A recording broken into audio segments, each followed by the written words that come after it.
Le grand journal de Télésignal.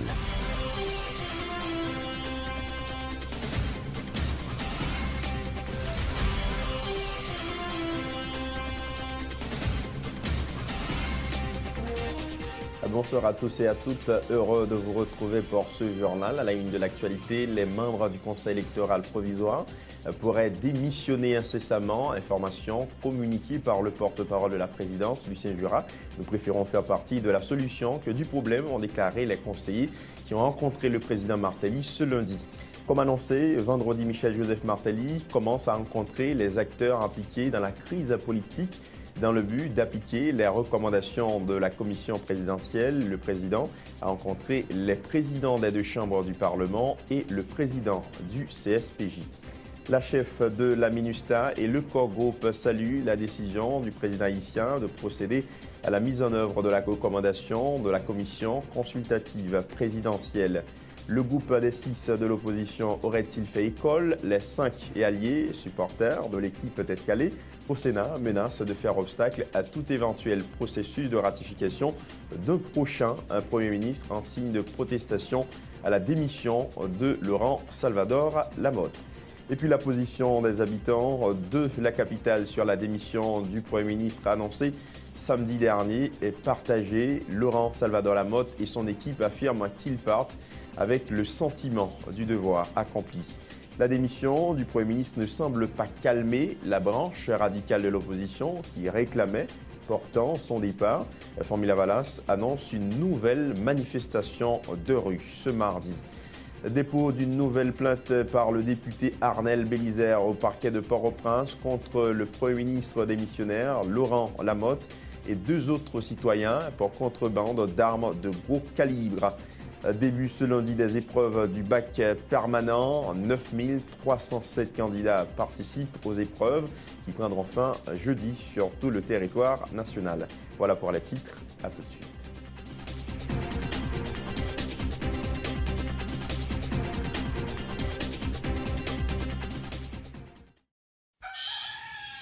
Sous tête mon nou ak terre nou qui pi riche dans le pays d'Haïti, n'a besoin de café qui gen nam, c'est Rebol sien.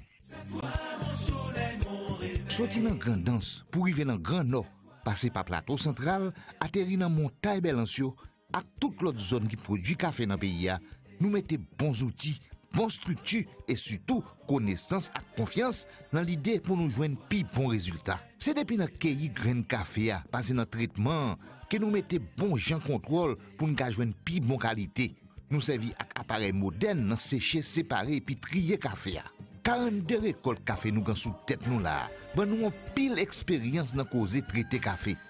Volonté pour nous ba ou plus bon service chaque jour, puis plus exiger nous servir avec matériel sophistiqué qui respecte normes et principes avec différents mélanges nous. Sorti dans gourmet, de luxe, classique, rivé dans lipibon, dans chaque paquet, dans chaque tasse, Rebo pote pour vous, pi bon goût café pays d'Haïti.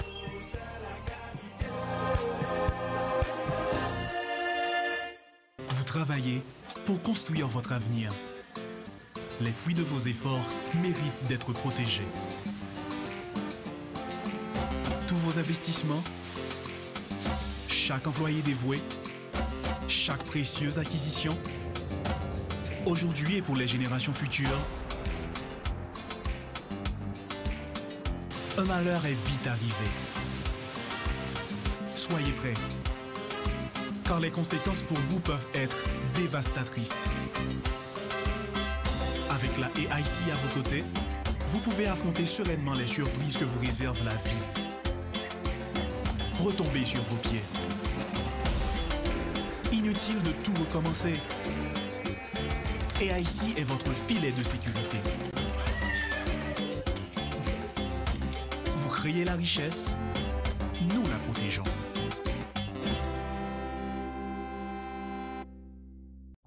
Bonjour, je suis Daniel, je vis aux Caraïbes. Malheureusement, quand il s'agit de shopping, je suis toujours à court de choix.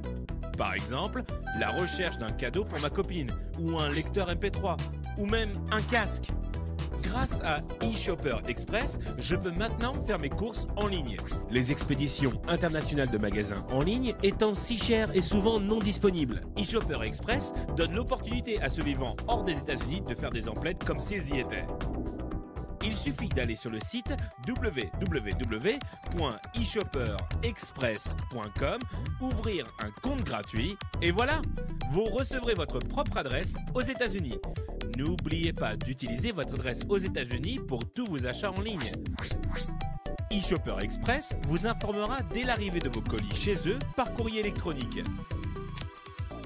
Une fois votre colis arrivé, vous aurez la possibilité de demander l'acheminement immédiat chez vous ou à votre bureau, ou de mettre vos paquets en attente si vous en attendez d'autres. Vous pouvez alors demander la consolidation de vos paquets en un seul envoi. La consolidation peut vous faire économiser jusqu'à 50% sur les frais d'expédition internationaux. Incroyable! eShopper Express livrera vos colis à votre porte en quelques jours. Pas de soucis, pas de risque, pas de maux de tête. Pour plus d'informations, accédez à www.eshopperexpress.com.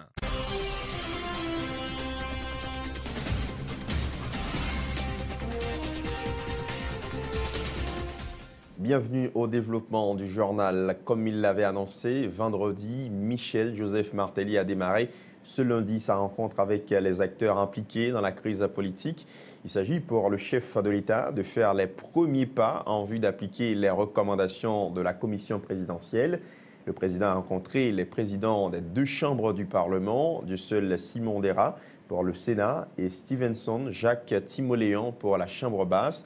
Michel Martelly a également discuté avec les membres du Conseil électoral provisoire ainsi que le président du Conseil supérieur du pouvoir judiciaire, Anel Alexis Joseph.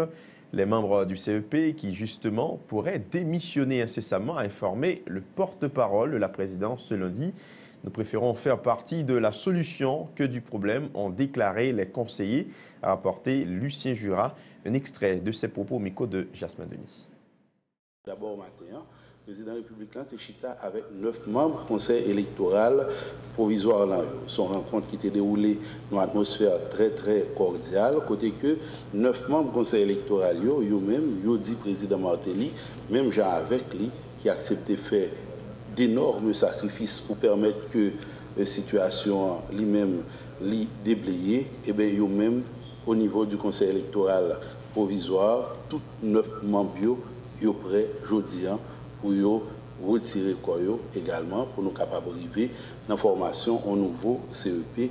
Jean ça est contenu dans le plan de sortie de crise. Là. Le président Martelly discutait pendant près de 4 heures d'horloge avec le président de l'Assemblée nationale et le vice-président de l'Assemblée nationale. Et bien entendu, dans le menu de discussion, il y a gagné question nouveau gouvernement, une question amendement loi électorale là tout qu'on est capable de connaître, mais 4 heures de discussion ça ne va pas permettre président Martelly avec président Dera et président Timoléon eux-mêmes arriver sur les aplanir totalement question premier ministre là. Est-ce que n'a bien gagné un nouveau premier ministre avant la fin de l'année? C'est une question que la présidence n'a pas qu'à répondre. Pourquoi? Cependant, nous sommes capables de constater à travers la première journée de travail, ça, tout ça qui dépend du président Martelly, c'est à 500 000 à l'heure que l'il a tablé sur eux. Et je dis, tout l'autre acteur qui gagne pour eux-mêmes intervenu dans le cadre de désignation prochain Premier ministre, là, si c'est même célérité, ça, même sagacité ça qui anime eux, aucun doute que non délai record n'a privé franchi cap ça. Le sénateur Jean-Baptiste Bien-Aimé informe que la rencontre entre le président de la République et le président de l'Assemblée nationale ce lundi avait pour objectif principal de discuter du profil du prochain Premier ministre. De plus, les discussions permettront qu'un terrain d'entente soit trouvé sur les recommandations du rapport de la commission présidentielle d'une part et d'autre part les propositions du document signé par les sénateurs ayant pris part à la retraite parlementaire du début du mois de décembre. Le sénateur Jean-Baptiste Bien-Aimé est au micro de Dukenson Lazare et Yvon Saïd. La rencontre n'a pas spécifié exactement qui est-ce que ces consultations qui pourraient le faire pour la désignation d'un nouveau Premier ministre. Mais nous pensons que ça va aborder. Mais comme nous connaissons que le Sénat a gagné un document qu'elle te rende publique, il était adressé au président de la République, les préoccupations du Sénat à travers un document.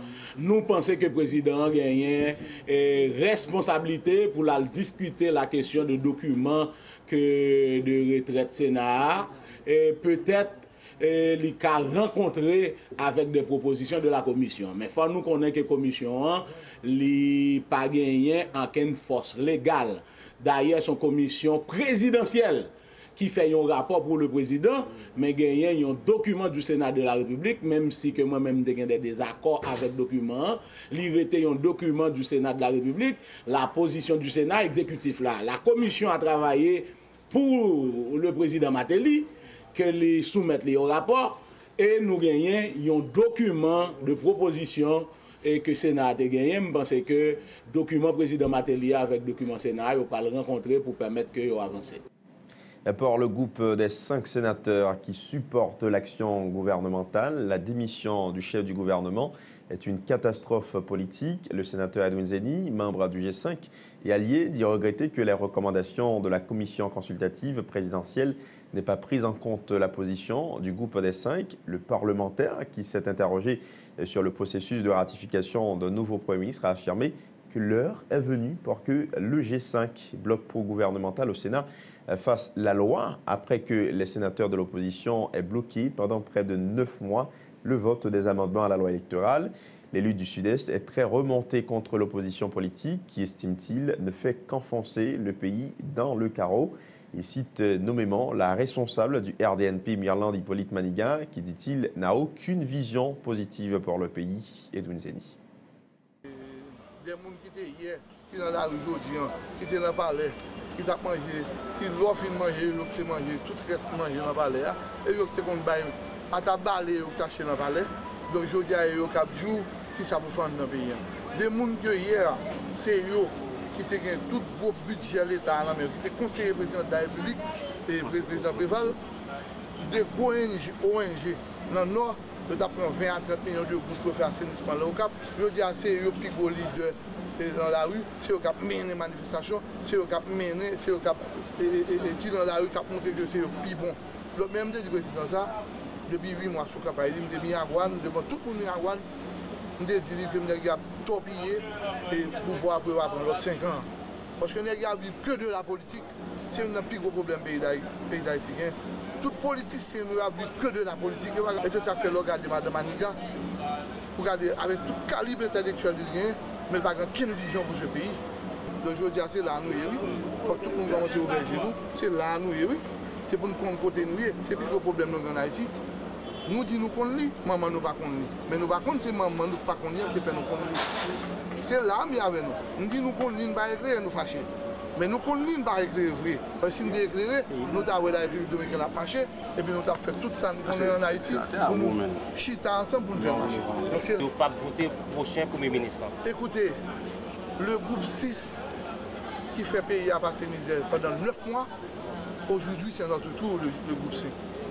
Parce que pour nous, document c'est à nous pour venir négocier pour passer au Premier ministre d'abord. L'expérience de Laurent Salvador Lamotte à la primature n'ira pas plus loin.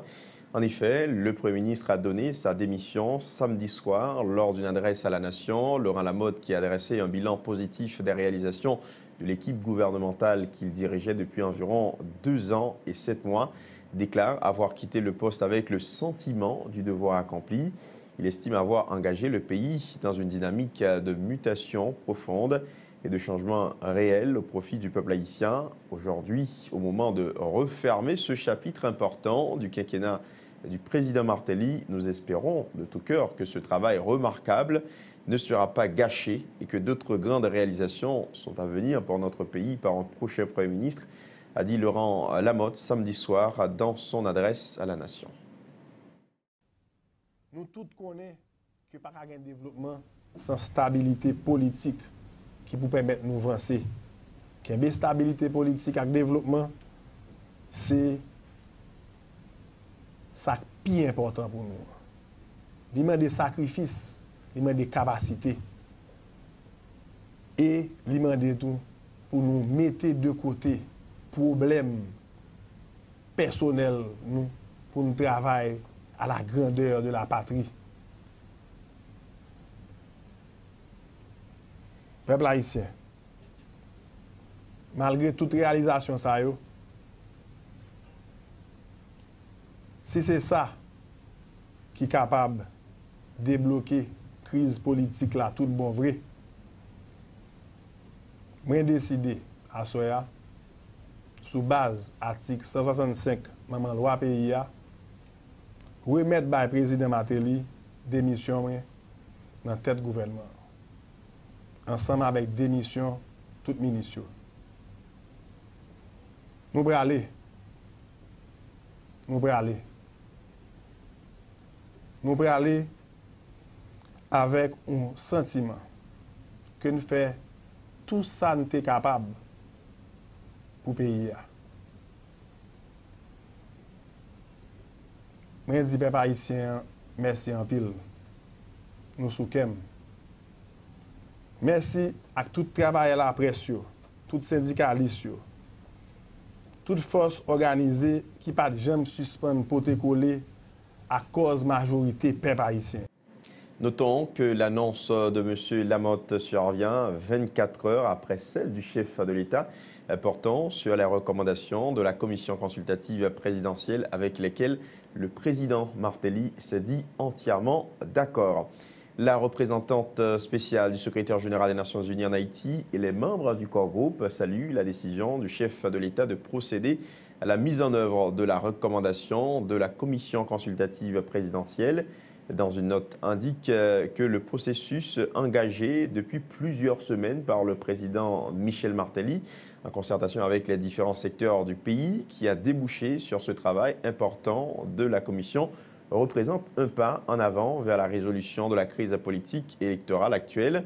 Le corps groupe dit prendre acte de la décision du Premier ministre de consentir ce sacrifice patriotique recommandé par la commission en remettant sa démission afin de réduire la tension politique et sortir de l'impasse. Les membres du corps groupe réitèrent leur appel à l'endroit de tous les acteurs de toute tendance politique de se rassembler autour de l'intérêt supérieur de la nation dans le cadre de la solution adoptée par le président de la République afin de préserver la stabilité et créer un climat de confiance.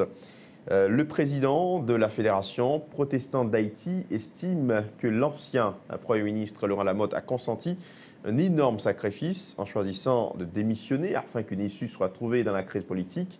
Cette démission du chef du gouvernement tend à apaiser les tensions qui secouent le pays ces derniers temps, estime le pasteur Sylvain Exantus. Il dit souhaiter que le personnage qui succédera à Laurent Lamotte témoigne du respect envers les institutions républicaines, tout en prenant en compte les revendications de la population haïtienne. Par ailleurs, M. Exantus émet le vœu qu'une trêve politique soit observée du côté des entités radicales de l'opposition. Le pasteur Sylvain Exantus au micro de Arnold Dorcius et Samus David François. Moi, je crois que tout le monde qui a servi la nation, nous doit au respect. Pour longtemps, le pays a jeté le monde. Pour longtemps, le pays a pas respecté les valeurs. Donc, moi, je crois que dans ce moment, c'est pour nous tous reconnaître les valeurs. Et le Premier ministre Laurent Lamotte, pour le travail qu'il a fait, la nation a besoin de reconnaissance envers lui. Et que pour nous, il y a l'autre monde qui doit continuer de travailler ça. Parce que, mes amis, il faut payer avancer démocratiquement. Moi-même, le monde protestant toujours contre le renversement du président élu. Donc nous-mêmes, nous ne pouvons pas changer logique renverser un président élu. Cependant, nous demandons tout à président élu, s'il y a des revendications qui sont légitimes, c'est pour le satisfaire. Que les partis politiques développent une maturité pour discuter avec un gouvernement et obtenir ce qu'ils ont besoin. Moi, je crois que nous ne pas supposés tourner la question ça encore, racher Mayoc là. Et nous tous nous faisons expérience ça depuis longtemps. Tout Mayoc nous racher, ce n'est pas nous qui jamais mettons l'autre Mayoc là-dedans. Ce sont l'autre pays qui sorti côté sorti, il y a des gens qui n'ont rien pour voir avec la constitution nous, et qui ont planté dans la place nous, et puis nous nous gardé. Là pour nous comporter comme grand monde, nous avons lutter contre le gouvernement pour nous joindre ça nos besoins sans nous pas demander renverser. Donc ça c'est position du monde protestant, c'est pour le président de la République à l'appel pendant que nous avons demandé pour nous pour respecter les droits, pour le nous ça que nous avons besoin, parce que le pays a besoin de paix pour l'avancer. De l'avis du sénateur Andrés Richer, la démission de Laurent Lamotte n'est qu'une décision hâtive. Prise sous le coup de l'émotion, le vice-président du Sénat rappelle que le rapport de la commission consultative présidentielle n'engage que le président Martelly. Le parlementaire informe que c'est d'ailleurs pour cette raison que des sénateurs ont demandé au président DERA de rencontrer le président Martelly ce lundi 15 décembre 2014.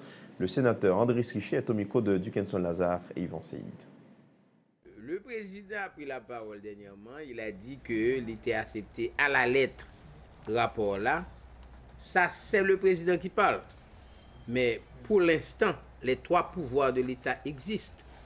Le Parlement étant co-dépositaire de la souveraineté de l'État, le président n'est pas capable d'engager la nation en lui-même seulement.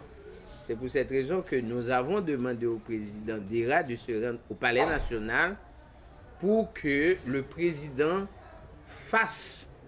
rapatrie ses recommandations au niveau des trois pouvoirs et que ces trois pouvoirs qui pour entamer des négociations pour une sortie de crise plus ou moins honorable. Moi, je trouve que, premièrement, le départ de Laurent Lamotte ont été précipité parce que il fallait qu'il y ait un dialogue au niveau des trois pouvoirs pour fixer, si départ il devrait y en avoir, pour fixer ce départ. Mais Jean-Baptiste avait une fête là, mais ne comprend que il a fait sous forme de coup de tête.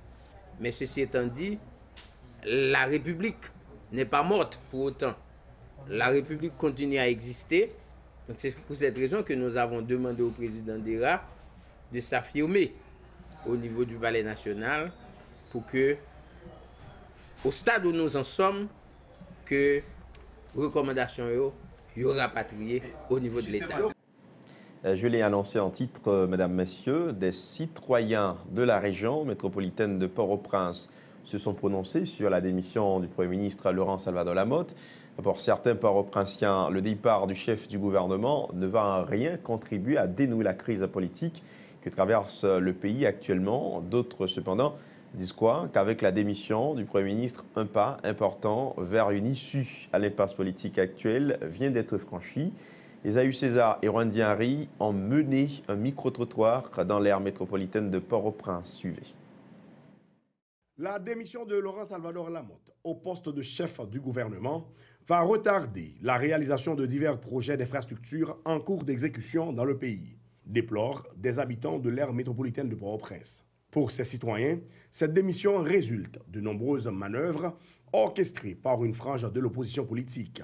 Des tractations qui visent également le départ du président Michel-Joseph Martelly du pouvoir dénonce-t-il. Donc pression populaire a continué et pour demander M. Martelly pour le démissionner. Donc nous-mêmes nous parlons logique et pour nous cohabiter avec Martelly comme président pays parce que le bon pas qu'à cohabiter avec les mauvais. Démission et Premier ministre Laurent Lamotte dans tête gouvernement et seulement nous comprendre c'est une victoire en partie et pour opposition. D'autres citoyens interprètent la démission de M. Lamotte comme un pas dans la direction de la résolution de la crise préélectorale. Selon eux, le président Martelly va devoir s'entendre avec tous les secteurs de la vie nationale afin de mettre sur pied un gouvernement de consensus. Question d'aboutir à l'organisation d'élections libres, honnêtes et démocratiques au plus vite dans le pays. Pour moi-même, son gouvernement qui travaille. Et même c'est un gouvernement le Premier ministre qui démissionne, a découragé avec le pays totalement. Et je pense que tout le monde actuellement qui dit pour le Premier ministre aller, c'est que c'est avantage de chercher. Démission à moi-même, ça ne pas faire plaisir parce que ça pour le travail que moi j'ai fait. Et je ne pas parce que moi-même je suis grand dans Jérémy. Pour me regarder selon des travail, selon côté moto pas de passer, machine à passer et puis on série de ponts qui cap construit moi-même les dossiers à capable là mais c'est sous gouvernement qui moi ça moi-même pour moi démission monsieur parce que pour lui même il capable bon mais pour pays à son battre pour pays parce que et là on premier ministre a peut démissionner de temps en temps au ban faut pays a changé premier ministre il pas bon pour pays a fait bac. Les changements de Premier ministre et de gouvernement sont fréquents en Haïti. Une stratégie qui, si elle a apaisé les tensions politiques dans le passé, n'a pas toujours contribué à améliorer les conditions de vie de la population. Le sénateur Pierre-Franqui Exeus se réjouit du fait que, dit-il, des personnes jetées en prison illégalement, dont les militants politiques de la FOPARC, aient été relaxées. Le président de la Commission Justice et Sécurité du Sénat a dit souhaiter que d'autres prisonniers dits politiques soient libérés sous peu. Le sénateur Pierre-Franqui Exeus est au micro de Dukenson Lazare et Yvon Seïd. Il y a des prisonniers politiques qui ont commencé à libérer. Et nous sommes très contents, mais quand même, nous avons plusieurs autres qui sont dans la pénitentiaire nationale, tels que Jean-Robert Vincent, les frères Floristal, nous avons Louis Malujus, et puis nous avons plusieurs autres encore qui sont dans la pénitentiaire, qui méritent une libération, tant qu'Anthony Nazaire, tant que Nadal Aristide, et plusieurs autres qui sont en prison dans le Cap haïtien. Nous avons espéré que le ministre de la Justice, là, et avec le juge Lama Bélizer, et puis ensuite, commissaire gouvernement pour nous rejoindre une pressée libération tout le monde. D'ailleurs, si nous entendez bien, sa présidente dit dans le discours, il dit qu'il est passé l'ordre de la mini-justice là pour que lui-même lui rencontre la juge, monde qui sont prisonniers politiques et l'autre monde tout qui ont estimé violer les droits, il a souhaité pour une libération. Donc, dans ce sens, ça, nous-mêmes, comme président de la commission justice et sécurité publique, nous-mêmes, nous l'avons défendu droit Mounio. Donc, puisque Jean été arrêté Mounio, c'est parce que pas de respecter les droits, nous-mêmes, nous avons continué à demander libération tout reste prisonniers politiques que nous avons en dedans prison.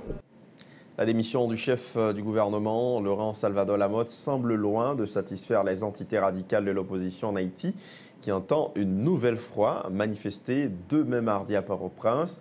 L'organisation politique Famille Lavalas n'entend pas faire marche arrière dans sa mobilisation anti-gouvernementale. Lors d'une conférence de presse ce lundi à la Fondation Aristide à Tabar, le directoire de Famille Lavalas annonce pour demain une manifestation pacifique à travers les rues de la capitale haïtienne pour marquer le 24e anniversaire des élections libres du 16 décembre 1990, remportées par l'ancien prêtre catholique Jean-Bertrand Aristide contre le candidat Marc Bazin. L'un des membres du directoire de Famille Lavalas, le docteur Louis-Gérard Gilles, appelle ses partisans et sympathisants Lavalas à prendre part à cette manifestation. Louis-Gérard Gilles au micro de Arnold Dorsius et Samus David François. Nous-mêmes, botable concertation, nous prenons acte de démission Premier ministre Laurent Lamotte.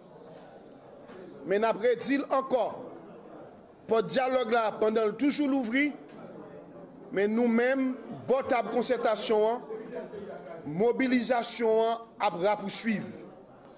Et c'est mobilisation ça, n'a poursuivre là, qui fait nous inviter peuple haïtien, encore une fois, demain 16 décembre, qui pourra le faire 16 décembre, qui c'est première élection libre, honnête et démocratique, 24 ans après, n'a rappelé pour peuple haïtien présent dans le cadre de mobilisation ça. Manifestation, parcours, c'est même nom, même côté à la commencé. L'église Saint-Jean-Bosco, La Saline, Saint-Martin, oui, docteur Aubry, pour nous arriver l'église Perpétuel Secours Bel Air. Nous avons sorti Perpétuel Secours pour nous descendre dans oui Macajou, oui Tirmas, oui Mariela, Solino, pour nous tomber avenue Martin Luther King demain matin. Sorti avenue Martin Luther King, nous avons tombé avenue Christophe Froissart.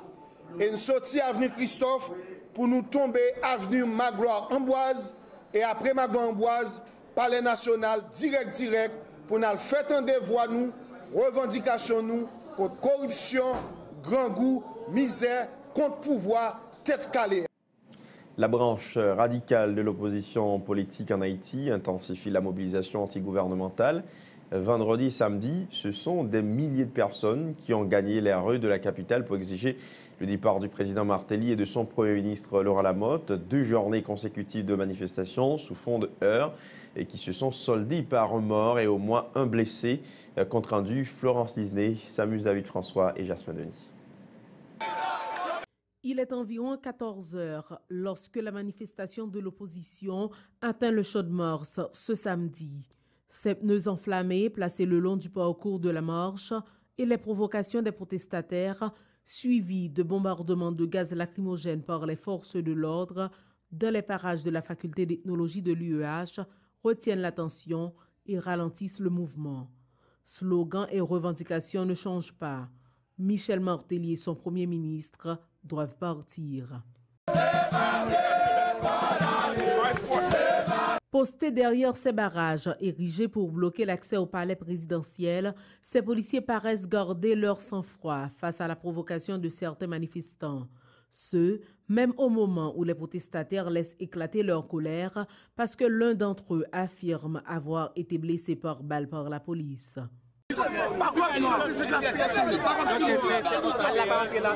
Mais la situation va se compliquer quand tout à coup on annonce un mort.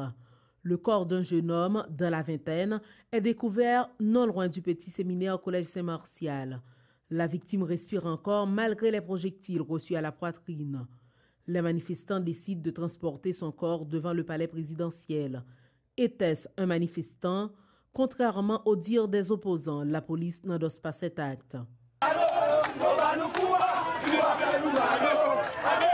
Furieux, les manifestants s'en prennent à tout sur leur passage. Les forces de l'ordre répondent rapidement en bombardant le périmètre de gaz lacrymogène. Les bonbonnes partent dans tous les sens.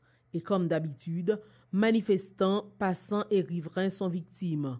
Pendant des heures, les rues pavées, Monseigneur Guillou et autres, le bas de la Lue, le Champ-de-Mars et ses alentours sont impraticables. Cette expérience semble loin de pouvoir décourager la branche radicale de l'opposition qui maintient son calendrier de manifestations pour la fin de l'année, en dépit de la démission de Laurent Lamotte qu'elle exigeait. Le ministre de l'Intérieur des collectivités territoriales, Réginald Elva, appelle l'opposition politique à ne pas opter pour la violence en vue de faire passer ses revendications. Le ministre démissionnaire, Réginald Elva, a fait référence aux actes de violence ayant émaillé les 2 dernières manifestations de rue de l'opposition à Port-au-Prince, au cours desquelles plusieurs blessés ont été recensés dans les rangs des manifestants. Réginald Elva a appelé la population à ne pas se laisser manipuler par, je cite, un secteur anti-changement qui cherche à retarder l'élan démocratique en Haïti. Réginald Elva au micro de Esaü César et Wanziari. Donc, je pense que c'est encore une fois l'occasion, quand même, pour nous lancer un appel au calme à la population, qui est l'autre façon pour le faire passer doléance, qui est l'autre façon pour le faire passer revendications.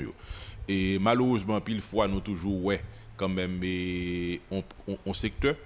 Et nous, ouais, moun kap kaze brisé et nous même aller jusqu'à défendre pour nous dire ces revendications là fait passer.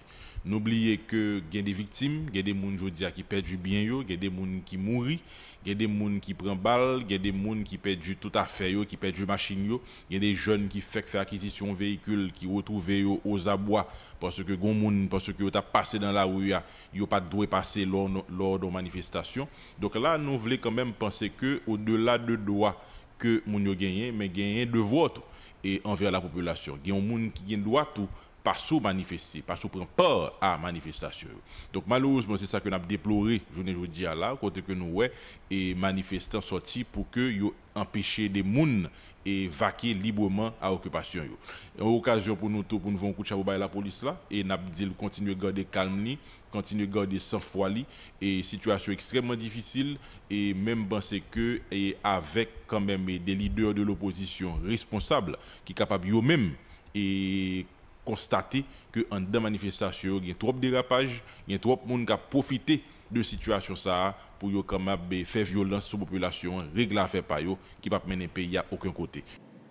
Autre point de l'actualité, le député Arnel Bélisère était au parquet de Port-au-Prince ce lundi pour renouveler sa plainte contre le Premier ministre démissionnaire Laurent Lamotte et les citoyens Salim Soukar et Freinet Jean-Baptiste. Le parlementaire les accuse d'être impliqués notamment dans la contrebande d'armes de gros calibre. Le représentant de la circonscription de Delma Tabar au Parlement en a profité pour dénoncer l'utilisation de munitions très dangereuses comme du gaz lacrymogène dont les périodes d'utilisation ont expiré par des agents de la PNH et de la MINUSTA pour réprimer les manifestations de rue. Le député Arnel Bélisère est au micro de Dukenson Lazare et Yvon Seyid. Présence nous encore une fois dans le parquet de Port-au-Prince, c'est juste pour nous venir renouveler plainte que nous avons portée contre Laurent Salvador Lamotte, Salim Soukar M. Fresnel Jean-Baptiste pour trafic international d'armes, blanchiment d'argent, détournement de fonds, association de malfaiteurs et usurpation de fonctions. Raison fait que me dit tout ça, pas oublier la loi définit comment pour acheter des armes en Haïti et comment pour toute opération faite. Il y a près de 1264 lots armes longues qui rentrent dans la douane que nous avons à peine aujourd'hui, c'est une simple autorisation du DG pour livrer. Le compte de qui, nous ne connaissons pas. Pour qui moun, nous ne connaissons pas. Ça toxique, il dit que immédiatement que le fin expiré. Il est expiré depuis en 2002. Depuis en 2002. Et instruction claire sur lui. Et il dit que depuis le fin expiré, ou pas à jeter, c'est enterré pour enterrer. Il faut enterrer le non endroit isolé. Mais l'autorité pays nous accepter, il a voyé sous peuple haïtien qui a manifesté pour revendiquer droit. Nous-mêmes, nous montrer tout ça, nous déposer plainte là. Nous ne pas jeter. Parce que la justice là debout, et après, nous quand même pour venir une explication sur plainte que nous votons. Le temps d'observer une pause publicitaire, mesdames, messieurs. À tout de suite.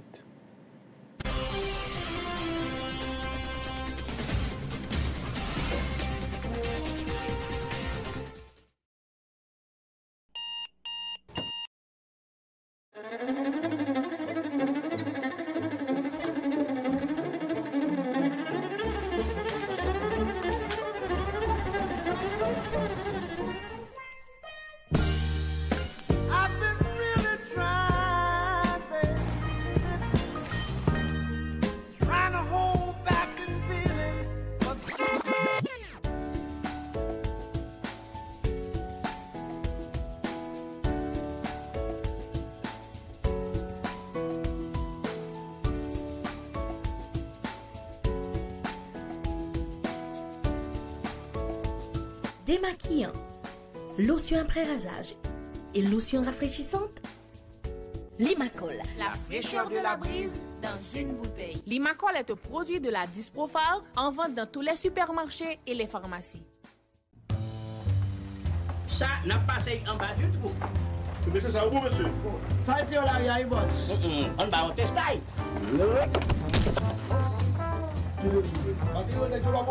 Attention derrière, pas vraiment.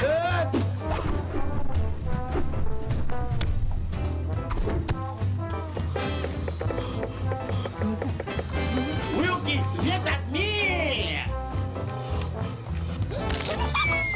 Oh! Nous correct. Nous devons grand-papa. Halbay. Canes Construction. Halbi. Canes Construction. Ah, ok. Canes Construction, est-ce un grand monde dans le game de Kairi? Nous vivons tout numéro 1. Pour plus c'est nous, l'autre bagage room dipo. Nous avons Canes Construction, nous sommes plus terrain que tout l'autre yo. Bois, fer, ciment, céramique, peinture, électrique. Nous avons cuisine tout pareil. C'est Astel, Plaquel. Adresse nous tout dans la carte là, c'est nous. Canes Construction, depuis on poursuit pas de l'autre côté. Canes Construction, car la fin bâtie ou baisser meublé. Canes Construction. Oh, parking pour avion atterri. Les pères, viens nous épice atterrissage, nous entendez? Posez, purti.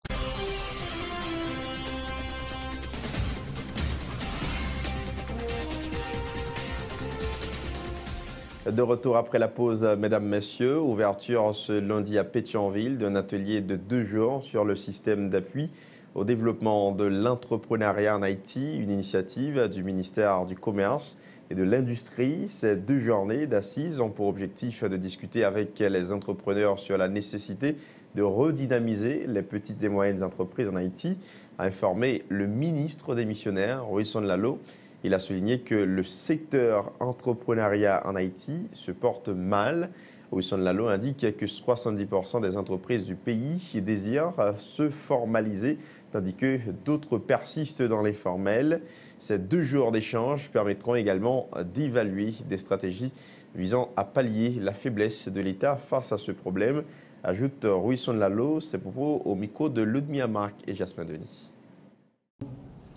2 raisons majeures peuvent être mises de l'avant pour justifier l'organisation de ce séminaire atelier.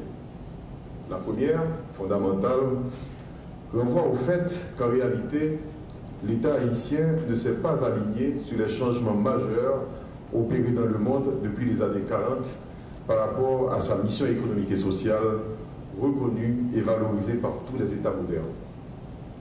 Il est vrai que l'organisation de l'administration publique haïtienne et son fonctionnement propre sont en contradiction avec le souci d'engendrer une meilleure performance du secteur privé, pourtant seul capable, dans des conditions bien définies, de favoriser la création massive d'emplois durables, décents et bien rémunérés, relancer la croissance économique et permettre de combattre durablement la pauvreté et de réduire les inégalités. Le ministère du Commerce et de l'Industrie, au cours de ces dernières années, s'est engagé à se redéfinir ou à mieux apprécier son rôle dans le but de favoriser l'émergence d'un secteur privé haïtien dynamique, moderne, conscient de ses responsabilités et capable d'accompagner le renouveau du pays. Ce séminaire doit permettre à la société de mieux comprendre le rôle de ce ministère, défini déjà dans sa loi organique de 1987, ainsi que les outils développés pour lui permettre de remplir ses responsabilités avec satisfaction. La deuxième raison est évidente, elle découle de la première. Il s'agit de sauver le secteur privé haïtien, pris au piège et profondément malade de son informalité. Le chef d'opération de la Banque interaméricaine de développement, Gilles Damet, qui était présent au lancement de cet atelier organisé par le MCI sur le système d'appui au développement de l'entrepreneuriat en Haïti, soutient que la BID accompagne les petites et moyennes entreprises financièrement à travers des projets réalisés par le ministère du Commerce. M. Damet affirme qu'aucun pays ne pourra se développer sans les petites et moyennes entreprises. Gilles Damet. Cet appui, nous le finançons à travers plusieurs projets qui apportent donc une contribution financière à des instruments que le ministère du Commerce et de l'Industrie met en place depuis 2011. Des instruments visant à apporter de l'appui technique aux PME pour les encadrer, les accompagner dans l'élaboration de plans d'affaires, dans des démarches visant à l'obtention de supports financiers. Nous avons également au ministère du Commerce des instruments visant à faciliter l'accès au financement de ces mêmes petites et moyennes entreprises, instruments que nous finançons également. D'autres sont en cours de mise en place, je dirais, visant notamment à financer les infrastructures publiques qui permettront d'accompagner le développement de petites et moyennes entreprises dans le cadre de filières bien identifiées. Alors tous ces instruments diversifiés mis en place par le ministère du Commerce, nous les accompagnons également par un appui institutionnel à ce même ministère, notamment au niveau central, à travers le financement partiel du CDE. Dernier rappel des titres avant de refermer ce journal, mesdames, messieurs. Les membres du Conseil électoral provisoire pourraient démissionner incessamment. Information communiquée par le porte-parole de la présidence, Lucien Jura. Nous préférons faire partie de la solution que du problème, ont déclaré les conseillers qui ont rencontré le président Martelly ce lundi. Comme annoncé vendredi, Michel-Joseph Martelly commence à rencontrer les acteurs impliqués dans la crise politique dans le but d'appliquer les recommandations de la commission présidentielle. Le président a rencontré les présidents des deux chambres du Parlement et le président du CSPJ. La chef de la MINUSTAH et le corps groupe saluent la décision du président haïtien de procéder à la mise en œuvre de la recommandation de la commission consultative présidentielle. Et puis le groupe des 6 de l'opposition aurait-il fait école? Les 5 et alliés supporters de l'équipe peut-être calée au Sénat menacent de faire obstacle à tout éventuel processus de ratification d'un prochain Premier ministre en signe de protestation à la démission de Laurent Salvador Lamotte. La position des habitants de la capitale sur la démission du Premier ministre annoncée samedi dernier est partagée. Laurent Salvador Lamotte et son équipe affirment qu'ils partent avec le sentiment du devoir accompli. La démission du Premier ministre ne semble pas calmer la branche radicale de l'opposition qui réclamait pourtant son départ. Famille Lavalas annonce une nouvelle manifestation de rue ce mardi. Dépôt d'une nouvelle plainte par le député Arnel Bélizaire au parquet de Port-au-Prince contre le Premier ministre démissionnaire Laurent Lamotte et 2 autres citoyens pour contrebande d'armes de gros calibre. Début ce lundi des épreuves du bac permanent. 9307 candidats participent aux épreuves qui prendront fin jeudi sur tout le territoire national. C'est pratiquement la fin de ce journal. Merci à chacun de vous de l'avoir suivi. À très bientôt.